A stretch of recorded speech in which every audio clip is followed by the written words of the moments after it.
Seguramente les ha tocado, ahora al vivir en un mundo tan globalizado, que nuestro idioma, el español, al ser hablado y al ser el idioma oficial en tantos países, sobre todo en nuestro continente, solemos tener palabras que cambian el significado de acuerdo no solo al contexto, pero también al país. Y me refiero al contexto porque, por ejemplo, cuando a veces hablamos de la palabra pluma, pásame una pluma, permíteme la pluma, pues sabemos que seguramente se trata de un bolígrafo, ¿verdad? Pero la verdad es que la palabra misma puede y significa esta parte de las aves, ¿no? Una parte del cuerpo de las aves que de igual manera también denominamos o llamamos pluma. Entonces, dependiendo del contexto, nosotros sabemos, se refiere a esta herramienta para escribir o se refiere a esta parte del cuerpo de un ave. Pero se empieza a hacer un poquito más interesante cuando nos trasladamos a otros países. La palabra torta, por ejemplo, muy famosa porque entre las situaciones que nos toca cuando conocemos hermanos o amigos de otros lugares, sobre todo de Sudamérica, nos hablan mucho del Chavo del Ocho y nos mencionan mucho de la torta de jamón. Y lo chistoso de la torta de jamón es que para ellos la torta es el pastel, para varios de los países de Sudamérica. Obviamente, pues, pasteles de jamón no son tan comunes, ¿verdad? En nuestro contexto, pero ellos ubican esa palabra torta porque para ellos es diferente el significado. Nosotros comúnmente nos referimos a una persona de China o a algunas personas con los ojos rasgados como chinos, ¿verdad? Hablamos y decimos chino. Y, por ejemplo, en Colombia, los chinos se les suele llamar a los niños, no necesariamente por sus ojos rasgados, ni porque procedan de Asia. En Argentina y en Perú a los estacionamientos, lo que nosotros conocemos como estacionamientos, les denominan playas o playa de estacionamiento. Entonces uno va avanzando y ve un anuncio que dice playa y no hay arena ni mar. Es un lugar donde van a estacionar carros. Los hot dogs en Argentina, o sea, lo que nosotros conocemos como los hot dogs, en Argentina les llaman pancho. No sé muy bien por qué. No entiendo muy bien. No son de México, evidentemente, los hot dogs, pero así se les conoce. En Perú, a las ventanas de los vidrios les pueden llamar lunas en ocasiones. Puedes bajar la luna del carro o algo así, bajar la luna. Entonces, hay palabras que nosotros, dependiendo del país, dependiendo del contexto, significa algo completamente distinto a lo que tú y yo en México sabemos y conocemos. Y esto, de alguna manera, forma parte, enriquece un poco, nos ayuda a poder observar y entender, wow, mira, cómo esta palabra puede significar tantas otras cosas, aún hablando el mismo idioma. Cuando llegamos a 1 Corintios capítulo 13, el apóstol Pablo especifica, define y está situando las fronteras para que no importe el contexto, el país, el tiempo, la época, tu edad, la mía, caigamos en el error de redefinir lo que significa esta palabra de 4 letras: amor. No importa el país, no importa la situación, no importa la edad, la palabra de Dios nos presenta de manera clara y evidente cómo debemos definir el amor. Porque sí, al igual que luna o playa o pancho o chino o torta, el amor, si nos ponemos ahorita mismo a definirlo, va a haber varias definiciones a perspectivas. Y seguramente muchas de las palabras que salgan de nuestra boca, si preguntamos aquí qué significa amor, posiblemente van a ir con algo de escritura, con algo de la Biblia. Algunos tal vez van a, si estuviéramos trayendo un micrófono a cada persona y que nos definen una palabra lo que significa amor, pues a lo mejor escucharíamos muchas cosas. Otros batallaríamos para poder decir solo una palabra. Pero Mis hermanos, la palabra de Dios no cambia, no necesita agregarle información, ni actualizarla dependiendo la época, ni adecuarla para adolescentes o para jóvenes o para niños o para adultos o para abuelos. No. No podemos caer en el error de redefinirlo, ni podemos caer en el error de irlo practicando de diferente manera según nuestra perspectiva. Y créeme, esto, hermano, puede sonar muy sencillo, puede sonar muy fácil de entender, pero ten mucho cuidado porque creo que conforme avanzamos de edad tendemos precisamente a decir frases como ahora entiendo, ahora realmente sé lo que significa, ahora ya puedo ya entiendo mejor. En otras palabras, nosotros nos basamos mucho en nuestra edad, en nuestra experiencia, en lo que vivimos, para poder darle un mayor enriquecimiento, un mayor color a ciertas palabras. Bueno, cuando hablamos del amor, no hay lugar para tu experiencia ni la mía. No hay lugar para el daño que nos han hecho, ni tampoco para cómo nosotros lo hemos practicado, qué es lo que nosotros hemos hecho. Tan fácil y sencillo como lo que estudiamos la semana pasada y la semana antepasada. Primeros 3 versículos del capítulo 13 de 1 Corintios. No importa si tienes un súper conocimiento, no importa si tienes una fe que mueve montañas, no importa si tú das todo lo que puedas a los pobres, no importa si entregas tu propio cuerpo en sacrificio como mártir para Dios. No importa. Si no tienes amor, de nada aprovecha. Esto es fuertísimo. Para aquella persona moral, para aquella persona que busca cuidarse de los demás, para aquella persona que busca verse muy respetada correctamente en cuanto a modales y manera de pensar, de vivir, esto es fuerte. Porque la palabra de Dios viene y te permite presentarte y hacerte ver, no importa lo mucho que te esfuerces, lo mucho que hagas, lo mucho que digas, pensando supuestamente en el prójimo, si no tienes amor, de nada sirve.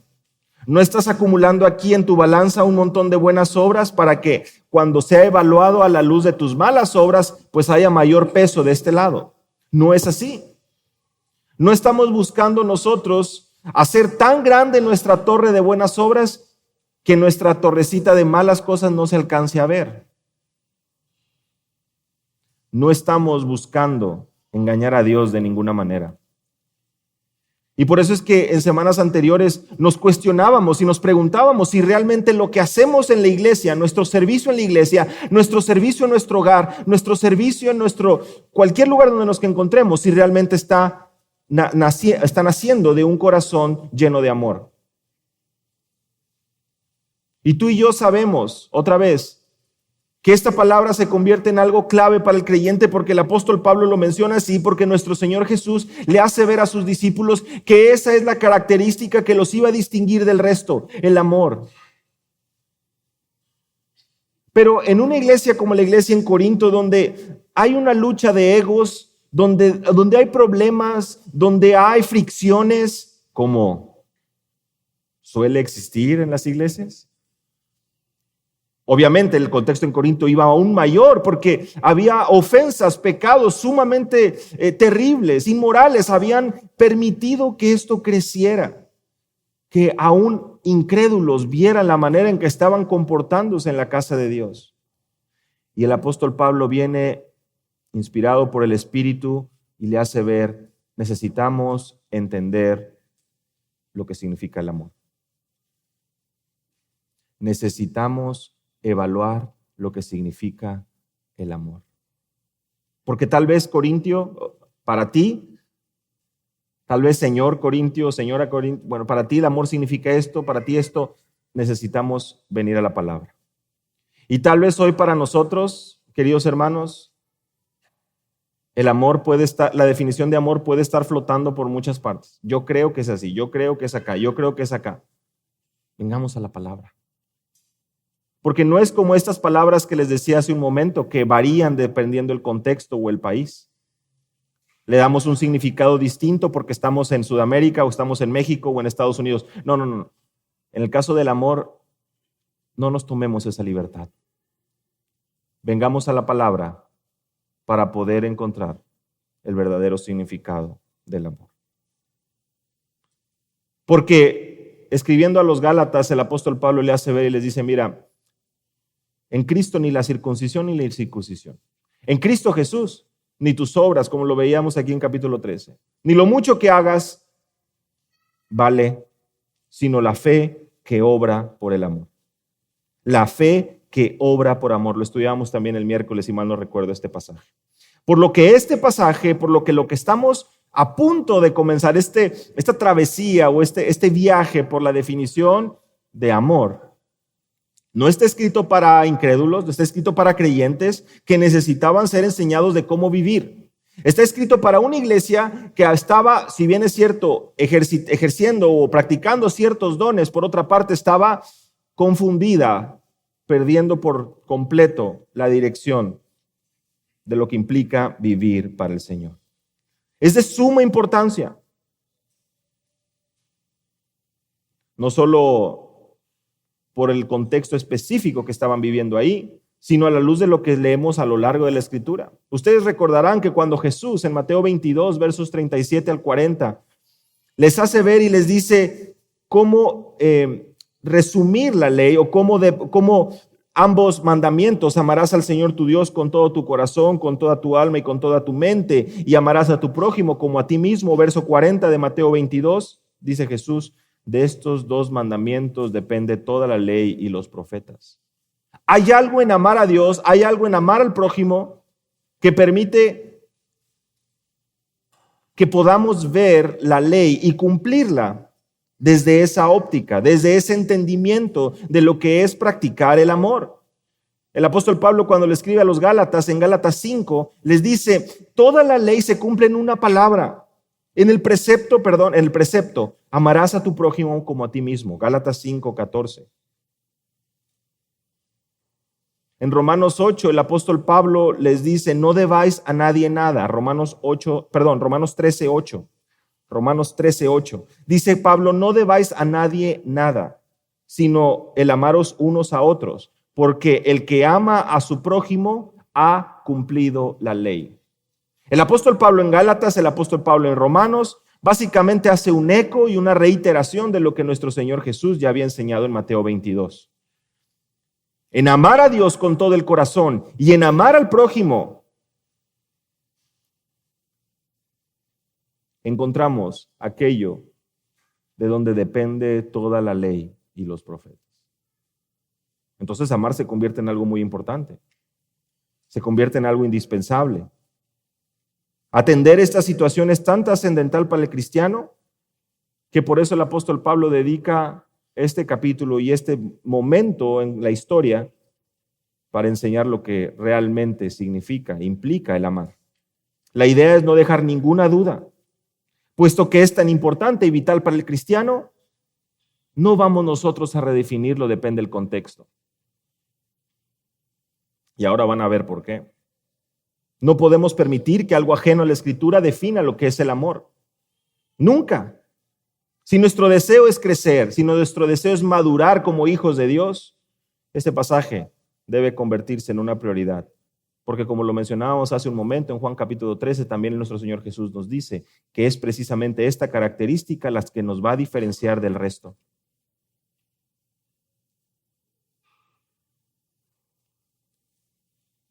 Chistoso, estaba pensando ahorita en la ilustración del arroz, ¿verdad?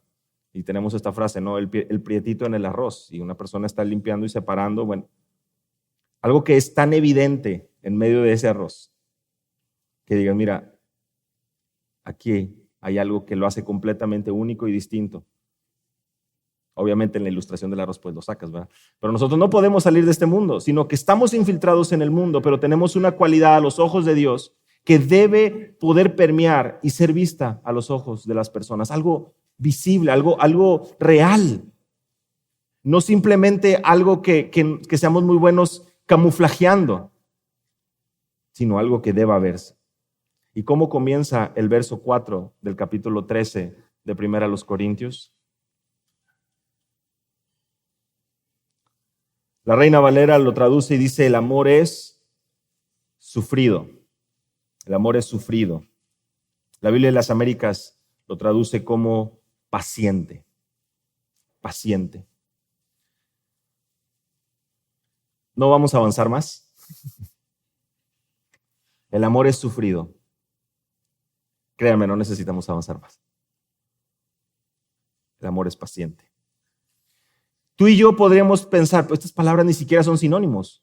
Sufrido y paciente.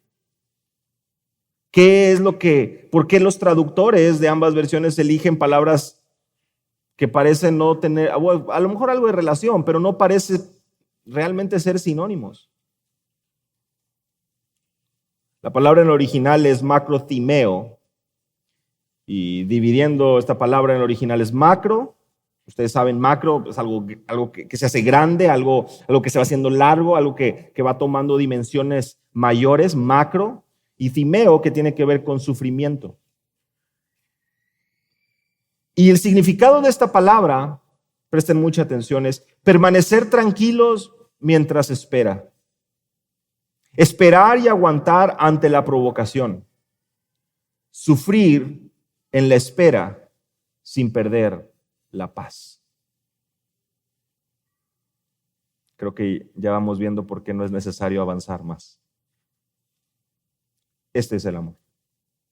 Es un amor sufrido porque la palabra en sí incluye ese aspecto de que habrá dolor, de que habrá dificultades, de que habrá heridas, de que habrá golpes, de que habrá circunstancias adversas que infrinjan dolor.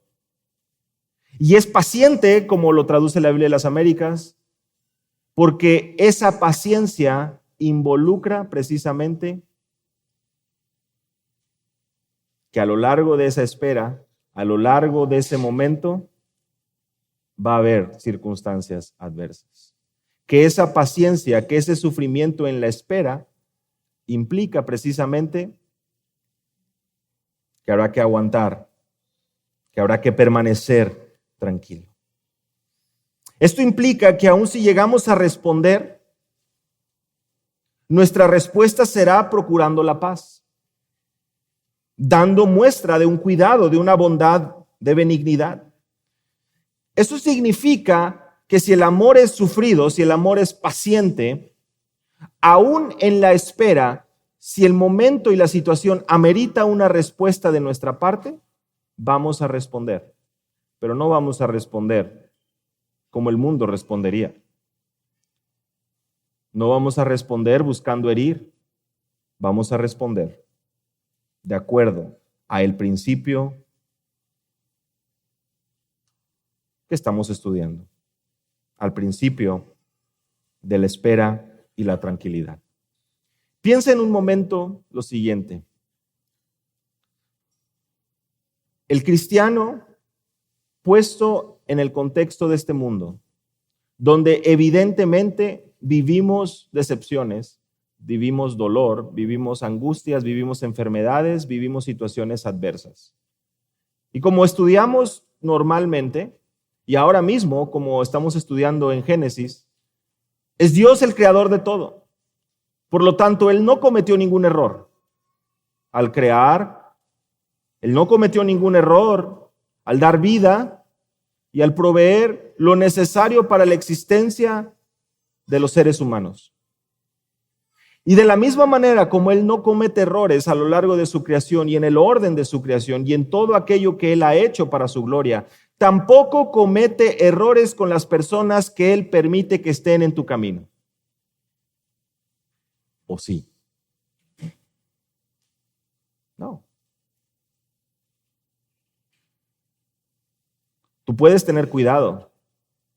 Y creo que como padres muchas veces crecemos con esta idea y esta preocupación de buscar tener cuidado de nuestros hijos y que no les suceda nada. Pero nos damos cuenta que ante el más mínimo distracción, cualquier cosa que suceda, a veces hay momentos donde nuestros hijos no están bajo nuestra sombra, nosotros no estamos ahí, no podemos estar ahí. Aún mientras duermen, esas 8 horas, 10 horas que duermen los pequeños, pues el padre no está a un lado despierto asegurándose que está respirando cuando deba. Hay momentos donde nosotros aprendemos y nos damos cuenta que no estamos en control, que todo finalmente está en las manos de nuestro Dios. Y sí, crecemos y tenemos cuidado, decimos, vamos a tener cuidado de las amistades, con quién me junto, con quién no me junto. Pero también te has dado cuenta que por más que te esfuerces en muchas cosas, los problemas vienen sin pedirlos, ¿verdad? No siempre estamos buscando dificultades, adversidades, problemas. Llegan. Es muy fácil venir y culpar al diablo. De hecho, es un tanto cobarde porque estás sacando la vuelta a tu responsabilidad. En un sentido, lejos de verte a ti y cómo vas a responder ante la adversidad, lo más fácil siempre es culpar a otros. Pocas veces tal vez venimos y nos detenemos a pensar, ¿cuál es el propósito que Dios tiene en esto? ¿Por qué llegué yo a esta iglesia en este momento de mi vida? ¿Por qué llegué a conocer a estos hermanos en este momento de mi vida? ¿Por qué después de todo lo que he vivido, de todo lo que he pasado, en este momento, en este 2025, estoy aquí? Les decía la semana pasada, creo que al final en la oración, no jactarnos del hombre, no jactarnos del trasfondo del hombre, sino meditar y pensar, Señor, es tu palabra siendo predicada, es tu palabra la que necesito, es tu palabra y la instrucción de tu verdad. ¿Por qué tú permites estas situaciones en mi vida en este momento? Si tú estás demandando de mí que muestre un amor que me distinga del resto y comenzas diciendo que el amor sufre en la espera sin perder la paz, ¿por qué traes a mi vida situaciones que atentan contra la paz?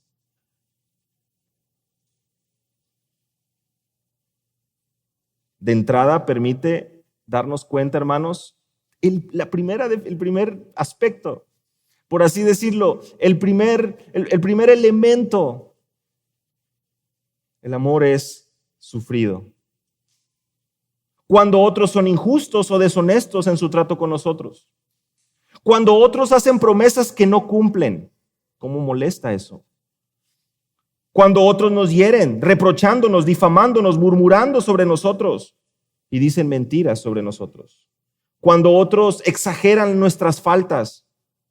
Cuando otros nos hieren en su mente, cuando otros están pensando mal contra nosotros, cuando otros expresan pensamientos maliciosos, denigrantes, nos ofenden, nos maldicen. Cuando otros se aprovechan, cuando nos roban, cuando nos estafan, cuando nos engañan, cuando otros que tienen autoridad dada por Dios, jefes en nuestros lugares de trabajo, por ejemplo, nos niegan el respeto, el honor, la cooperación, se burlan de nosotros, cuando otros parecen preocuparse por sus propios intereses, cuando otros son tercos y están decididos a hacer su propia voluntad y no escuchar a los demás y estar dispuestos a pisotearnos, cuando otros parecen que están disfrutando cuando nosotros estamos siendo abatidos y heridos, cuando otros guardan rencor hacia nosotros, cuando otros nos culpan, cuando nos dicen algo que nosotros realmente no dijimos, no hicimos. Cuando otros no cooperan con nuestra misión, cuando otros no cierran la puerta, no apagan las luces, no cuelgan la ropa, no regresan el cepillo de dientes donde debe ir, no cuelgan las toallas, no ponen la ropa sucia. Ya estoy hablando de otras cosas, ¿verdad? Ahí también se muestra el amor, ¿verdad? No guardan los platos, no limpian, no escuchan bien.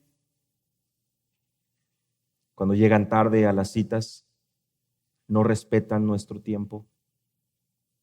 Esta es una lista que Jonathan Edwards hizo en una exposición que él hizo precisamente sobre el 1 Corintios capítulo 13. Una lista vasta y larga donde presenta situaciones que son normales. Suceden, ¿verdad que sí suceden? No todos son tan responsables como yo. No todos son tan puntuales como yo. No todos son tan buenas personas como yo. Y así nos repetimos este tipo de mentiras que solamente alimentan nuestro ego. Y claramente nos damos cuenta de que en este mundo la gente falla. La gente nos hiere, nos lastima. ¿Se equivocó Dios al situarnos en este mundo y pedirnos que practiquemos un amor que es sufrido, que es paciente?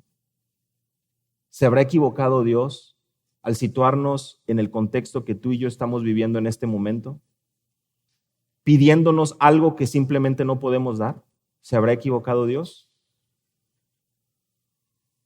¿O será que nos está dando una oportunidad más para poder venir a nuestras rodillas y reconocer nuestra incapacidad de poder vivir y practicar este amor? ¿Será que en su misericordia y en su paciencia y en ese amor tan sufrido, tan paciente con nosotros, a pesar de cuántas veces le hemos ofendido, Él continúa mostrando su gracia y misericordia?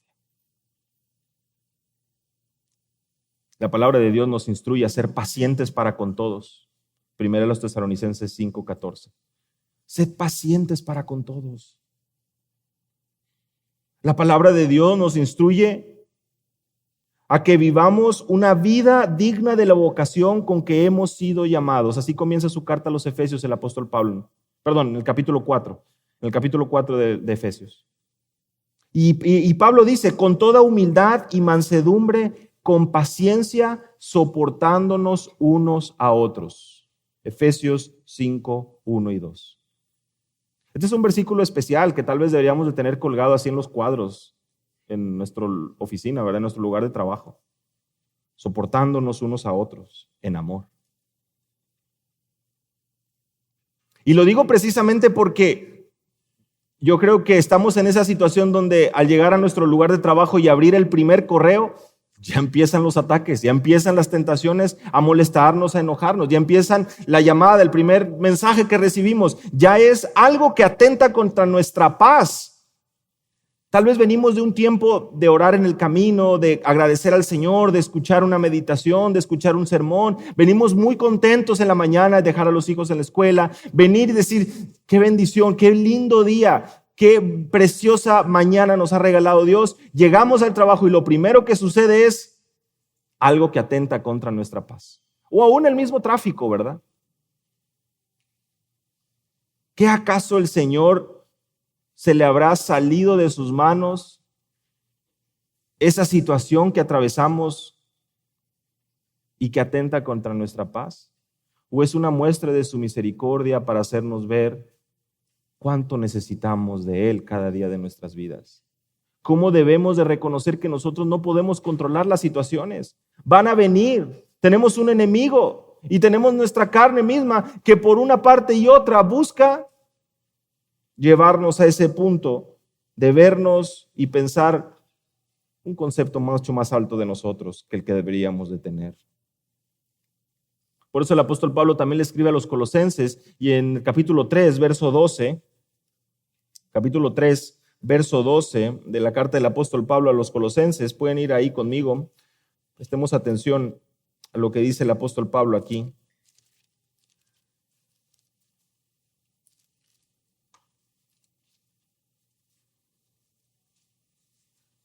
Entonces, como escogidos de Dios, santos y amados, revestidos de tierna compasión, bondad, humildad, mansedumbre y paciencia, esta es la misma palabra, soportándonos unos a otros y perdonándonos unos a otros si alguno tiene queja contra otros, como Cristo os perdonó, así también hacedlo vosotros.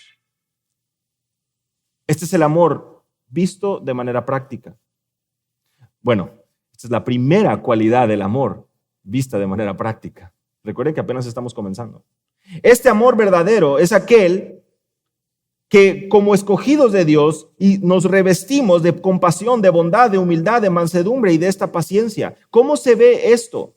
Algunos podrán decir, ¿verdad? Bueno, ¿cómo se ve la compasión, la bondad, la humildad, la mansedumbre y la paciencia? Quiero verla actuando. Bueno, leamos el versículo 13. Soportándonos unos a otros y perdonándonos unos a otros si alguno tiene queja contra otro. Como Cristo os perdonó, así también hacedlo vosotros.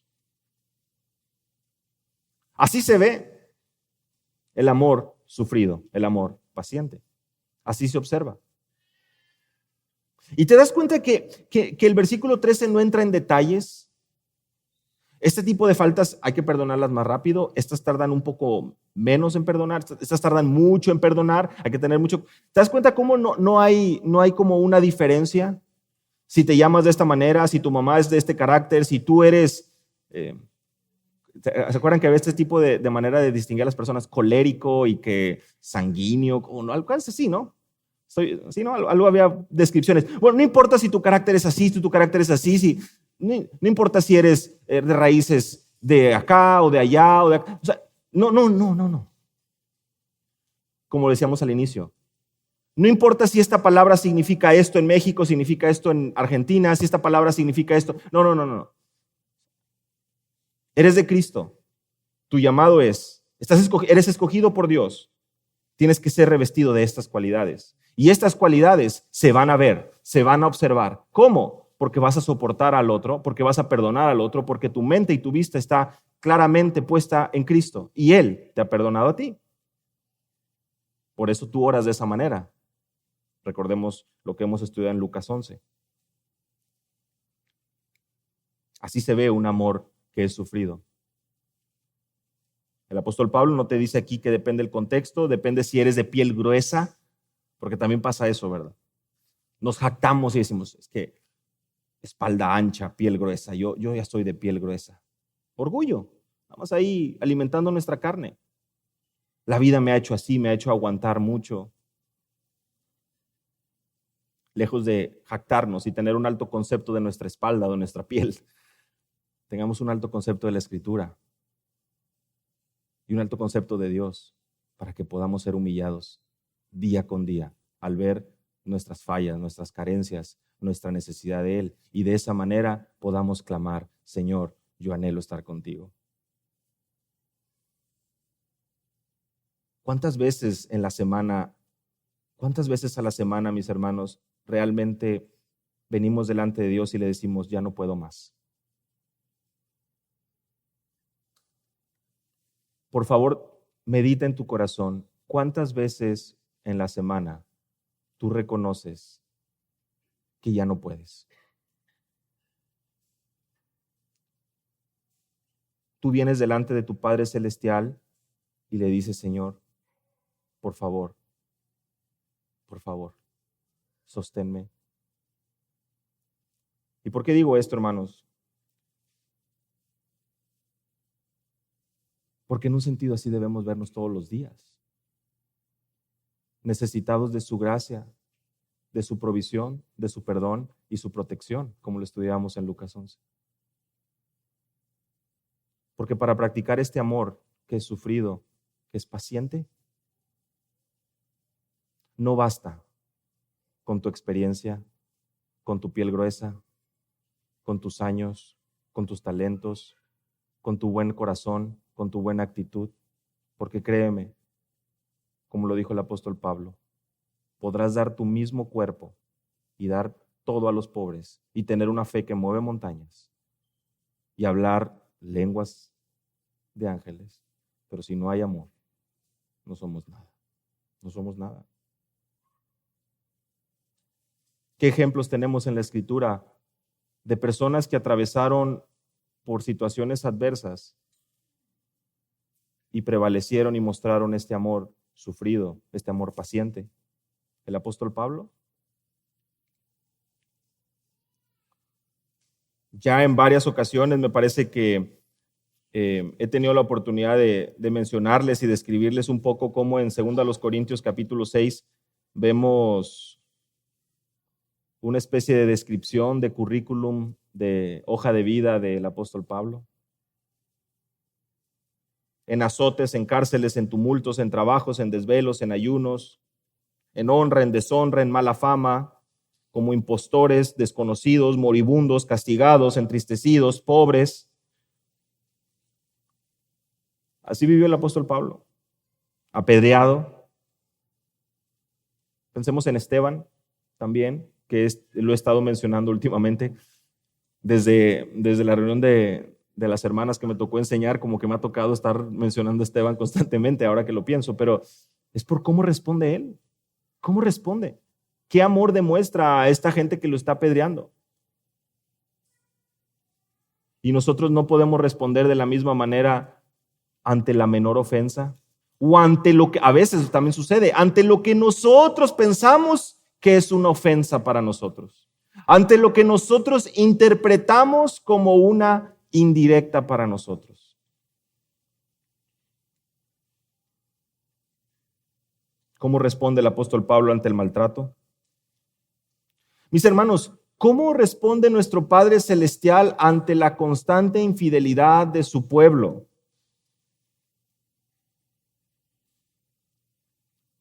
Con un amor paciente. El apóstol Pablo lo describe en Romanos capítulo 2, verso 4. Romanos 2, verso 4. ¿O tienes en poco las riquezas de su bondad, tolerancia y paciencia, ignorando que la bondad de Dios te guía al arrepentimiento? ¿Tienes en poco la paciencia que el Señor muestra para con este mundo? Piensa un poco en la maldad que se ha levantado en nuestra sociedad hoy y la paciencia que el Señor tiene aún para conceder arrepentimiento a hombres y mujeres como tú y como yo que no lo merecemos. Cuánta gracia y cuánta paciencia. En Éxodo capítulo 34, verso 6, se nos describe al Señor, se nos describe a nuestro Dios como un Dios compasivo y clemente, lento para la ira y abundante en misericordia y en verdad. Éxodo 34, 6. Lento para la ira y abundante en misericordia y verdad. ¿Cómo respondemos nosotros ante esas circunstancias que atentan contra nuestra felicidad y nuestra paz? ¿Lo hacemos como el apóstol Pablo, quien al ser apedreado nuevamente se levantaba y continuaba con la misión que el Señor le había encargado? ¿Lo hacemos como Esteban, que al ser apedreado él aún oraba y por el perdón de estas personas que le estaban torturando?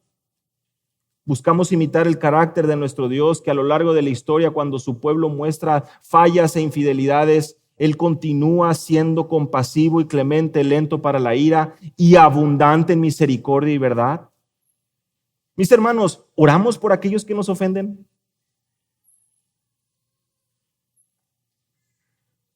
¿Oramos para que el Señor nos conceda la fuerza para atravesar ese momento de dificultad? ¿Para que nos dé las palabras para saber cómo responder?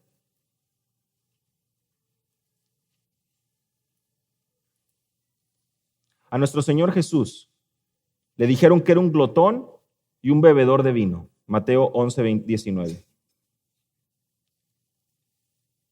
Le dijeron que tenía demonio y que estaba loco. Juan 10, verso 20. En alguna ocasión le llamaron que era blasfemo, que había hablado blasfemias contra Dios. Juan capítulo 10, verso 33. Y tú conoces seguramente esto. Lo llamaron ser Belcebú, el mismo diablo. Mateo 10, 25. Tiene demonio, está loco. Vean la cantidad de calumnias que le dijeron a nuestro Señor Jesús. Y aún con todo eso, tenemos preciosos pasajes como Mateo 11, versículos 28 al 30, donde Jesús les dice: venid a mí, todos los que están fatigados y cansados, y yo los haré descansar. Porque mi yugo es fácil y ligera mi carga.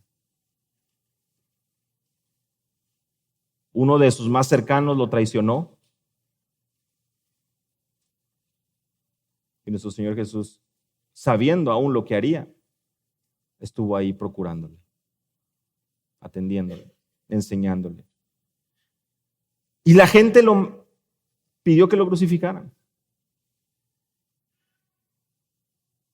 Por eso el apóstol Pedro, en 1 Pedro capítulo 2, nos presenta ese panorama y nos enseña cómo es que debemos de sufrir por Cristo, cómo es que el ejemplo lo tenemos en Él, cómo nuestra mirada y nuestra intención, nuestro propósito de vida no debe estar basado en otra cosa más que seguir las pisadas del Maestro. 1 Pedro 2:21, seguir las pisadas, calcar el camino, calcar el ejemplo que nos dejó Jesús.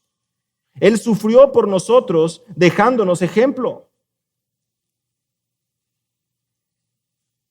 Cuando le ultrajaban, él no respondía ultrajando. Verso 23 de 1 Pedro 2. Cuando padecía, no amenazaba, sino que se encomendaba a aquel que juzga con justicia. Precioso, precioso. ¿Qué es lo que hacía Jesús cuando lo amenazaban, cuando padecía, cuando lo ultrajaban? Se encomendaba a aquel que juzga con justicia. Cuando sufría alguna situación injusta, como el apóstol Pablo nos lo repite en Romanos capítulo 13, no respondía mal con mal, ¿verdad? Sino que entendía que hay uno que juzga con justicia y no tendrá por inocente al culpable. En él descansamos para nuestra venganza o para la venganza. No en nuestras fuerzas, no en nuestra habilidad, no en nuestro entendimiento de cómo debemos ser. Nuestro consejo para nuestro hermano que ha sido ofendido, que está pasando una situación, no debe estar radicando en, hermano, tú puedes, defiéndete, haz valer tus derechos. Sí. Pero hermano, todo eso que vas a hacer, evalúalo a la luz del amor. ¿Se puede? Eso que estás pensando responder, eso que estás pensando hacer, ¿armoniza con el ejemplo de Jesús? Nuevamente, como lo mencionábamos hace un inicio, no estamos hablando de no actuar. Habrá momentos que ameritan entablar una conversación, responder, pero esa respuesta está realmente fundamentada en el amor que es sufrido, que es paciente. ¿Está realmente buscando y procurando la reconciliación y la paz? ¿O estás buscando herir, así como tú fuiste herido? ¿O estás buscando y procurando echarle más leña al fuego para que vea lo que se siente? Eso no es lo que somos llamados a vivir. Si no mostramos esta cualidad de amor, no cumplimos lo necesario para vivir en este mundo para la gloria de Dios. No vivimos en un mundo que es perfecto, y Pablo lo sabía, ni en ese momento, ni mucho menos ahora. Y nuestro Dios no se equivoca, como les decíamos hace un momento, no se equivoca para habernos situado en este contexto en específico, en este año, con las personas con las que servimos o estamos cercanas, en esta iglesia, en este tiempo, en este trabajo, en esta familia. No se equivoca. Pero la gran pregunta es si realmente nosotros estamos siendo luz ahí. ¿Lo estás? ¿Estás reflejando el amor de Cristo ahí? ¿En tus conversaciones? ¿En tu tiempo en familia? ¿En tu tiempo en el trabajo? La paciencia en medio del sufrimiento. Esta cualidad del amor es una marca del verdadero creyente. Es algo que vimos en la vida de nuestro Señor Jesús y en hombres como Esteban, en hombres como Pablo. Es la marca del verdadero creyente. Es la marca de aquel que es sabio. ¿Y por qué digo sabio? Porque seguramente algunos de los presentes recordarán varios de los proverbios que nos hablan precisamente de cómo no debemos de ser prontos para responder con ira. Mira, que mejor es el lento para la ira que el poderoso. Proverbios 16:32. Proverbios 14:29. El lento para la ira tiene gran prudencia. Pero de igual manera, Proverbios 14, verso 17. Proverbios 14, verso 17. Puedes verlo ahí en tu Biblia. Capítulo 14, verso 17. Voy a leer un poco desde el contexto. El simple todo lo cree, verso 15. Pero el prudente mira bien sus pasos. El sabio teme y se aparta del mal. Pero el necio es arrogante y descuidado. Proverbios 14, 16. Ahora leo el versículo 17 de Proverbios 14. El hombre pronto a la ira obra neciamente. Y el hombre de malos designios es aborrecido. Santiago en el capítulo 3, verso 13 dice, ¿quién es sabio y entendido entre vosotros? Entre las preguntas que hace Santiago en su carta, una de ellas en el capítulo 3, verso 13 es, ¿quién es sabio y entendido entre vosotros? Y a lo mejor varios en el corazón, ¿verdad? No, yo. Aquí todos, dice Santiago, que muestre por su buena conducta sus obras en mansedumbre de sabiduría. Que muestre por su buena conducta, sus obras en mansedumbre de sabiduría. ¿Sabio y entendido? Dices no ser un necio. Vamos a evaluarlo. Porque el amor que debe caracterizar al creyente, primeramente, la primera prueba es que es un amor sufrido, es un amor paciente. Amar de esta manera es la voluntad de Dios para tu vida. A veces preguntamos eso, ¿cuál es la voluntad? ¿Cuál será la voluntad de Dios para mi vida? Bueno, no seamos muy espirituales, entre comillas, en el sentido de, hermano, estoy descifrando la voluntad de Dios para mi vida. No hay necesidad de que vayas a descifrar muchas otras cosas, hermano. ¿Estás amando como hemos sido llamados a amar? ¿Cómo estás viviendo en medio de esta tribulación, de esta prueba? ¿Estás amando? ¿Estás perdonando? ¿Estás esperando en el Señor? ¿Buscando su voluntad o buscando actuar de acuerdo a su voluntad? Que te guía a arrepentirte de aquello que le deshonra y vivir en paz. No tienes ninguna justificación delante de Dios. No tengo ninguna justificación. No tenemos nada que presentarle delante de Dios, puesto que Él es quien ha puesto cada situación de nuestra vida. Y Él lo ha puesto ahí porque si somos sus hijos es para nuestro bien, de manera que nuestra vida y nuestro corazón pueda ser cada día más como Cristo. Y así como leemos también en Proverbios capítulo 4, la senda del justo es como la luz de la aurora que va en aumento. En otras palabras, en esa dificultad, en esa situación, en esa tribulación que estamos afrontando, mi hermano, la luz no va a dejar de ser. Si genuinamente están nuestros ojos puestos en Él, a medida que avanzamos, esa luz continúa brillando igual que siempre, de manera que tenemos una esperanza gloriosa. De manera que no debemos temer.